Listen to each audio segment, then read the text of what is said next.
Bonjour! Est-ce que vous connaissez cette photo amusante de ce petit chat qui se regarde dans le miroir et qui y voit un gros lion? Et vous, quand vous vous regardez dans le miroir, qui est-ce que vous voyez? L'estime de soi est vraiment le facteur commun à un grand nombre de problèmes dans la vie.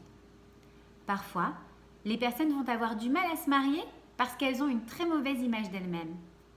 Ça peut être également, bien sûr, une histoire de profession, rater une vocation parce qu'elles ont une mauvaise image ou elles ont une image d'elles-mêmes très basse. Dans le Tehillim Chet qu'on va voir aujourd'hui, le roi David nous dit: qu'est donc l'homme que tu penses à lui, le fils d'Adam que tu le protèges? Pourtant, tu l'as fait presque l'égal des êtres divins. Tu l'as couronné de gloire et de magnificence.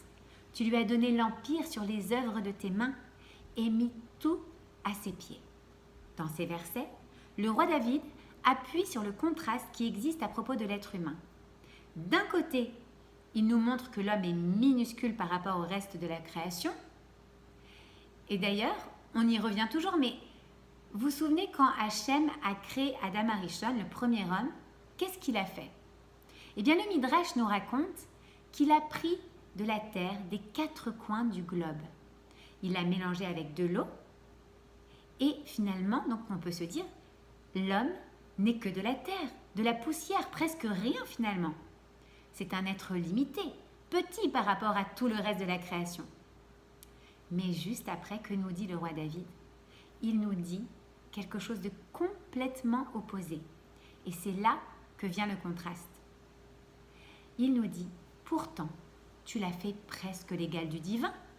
Tu lui as donné empire sur les œuvres de tes mains.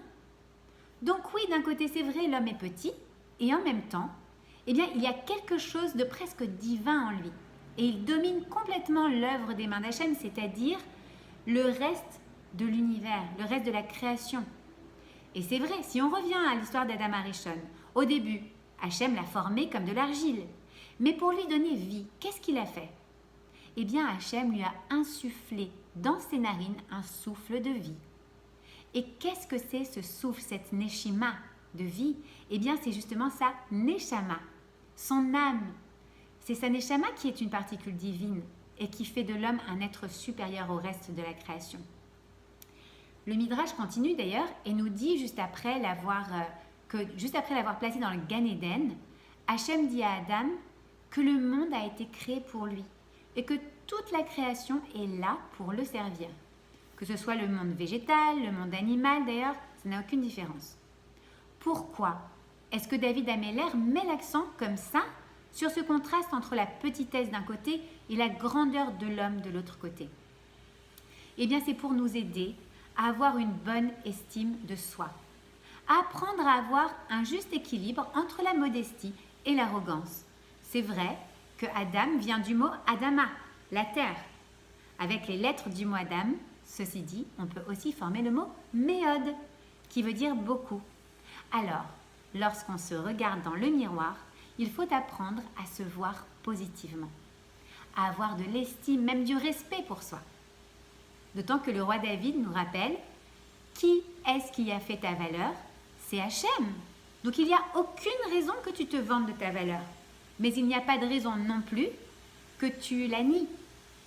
Alors, surtout une leçon très importante, c'est que si c'est Hachem qui nous donne notre valeur, alors on ne doit jamais laisser un autre être humain nous dévaloriser ou nous faire perdre confiance en nous. Prenons un autre exemple. Vous vous souvenez comment est-ce que les Hébreux sont rentrés en terre d'Égypte, en Misraïm? Eh bien, si on se réfère au Sefer Bereshit à la fin du Sefer, on apprend que Yosef est devenu vice-roi d'Égypte et que ses frères, son père sont venus s'installer avec lui en Égypte. Alors d'après vous, comment était l'image des Hébreux lorsqu'ils sont arrivés en Égypte à ce moment-là de l'histoire? Eh bien ouais, elle était sûrement très bonne. Ils avaient sûrement une image très bonne d'eux-mêmes. Parce que lorsque votre frère hébreu Yosef est au top du gouvernement du pays, vous êtes respecté de tous. Vous vous sentez vraiment fort. Vous avez une image très positive de vous-même. Et on apprend d'ailleurs que les Hébreux vivaient alors très bien en Égypte. ils avaient des super postes, etc. Mais alors, qu'est-ce qu'il s'est passé? Parce que quand on ouvre le Sefer Shemot, on se souvient. Alors là, rien ne va plus.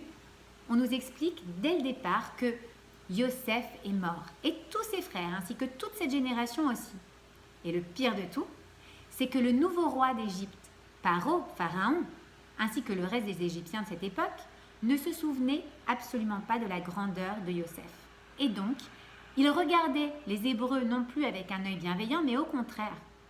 Ils regardaient finalement les Hébreux avec un œil, avec du manque de respect, du manque d'admiration, etc. Et finalement, eh bien, les Hébreux ont fini par croire ce qu'ils voyaient dans le regard des Égyptiens. D'ailleurs, le Rav Chaim Shmulevitch vient nous faire une grande révélation.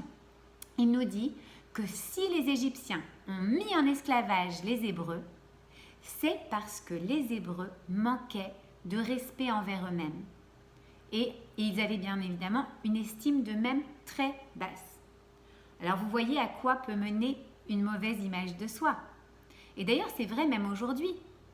Quand on n'a pas d'estime positive de soi, alors très souvent, on va s'infliger à soi-même une forme d'esclavage. Alors regardez, moi, j'ai aucune volonté, j'arriverai jamais à m'arrêter de fumer.